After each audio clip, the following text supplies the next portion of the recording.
সালামের মাধ্যমে কি মানুষের মধ্যে ভালোবাসা বৃদ্ধি পায়? আসসালামু আলাইকুম ওয়া রাহমাতুল্লাহ।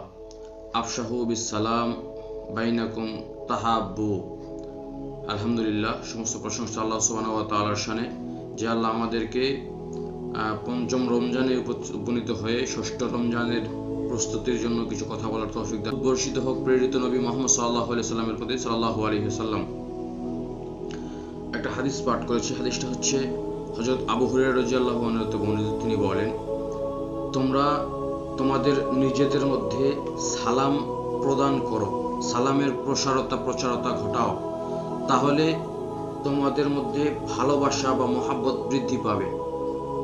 অন্য এক হাদিসের মধ্যে এসেছে, তোমরা যাকে চিনো এবং যাকে চিনো না উভয়কে সালাম দাও। অর্থাৎ সালামের মাধ্যমে ভালোবাসা বৃদ্ধি করা যায়। একটা প্রবাদ আছে, যদি কারোর সাথে ঝগড়া লেগে থাকে সে সময় যদি সালাম দেওয়া হয় তাহলে দেখা যাচ্ছে তাদের ঝগড়া একটা সময় মীমাংসার মধ্যে চলে আসে।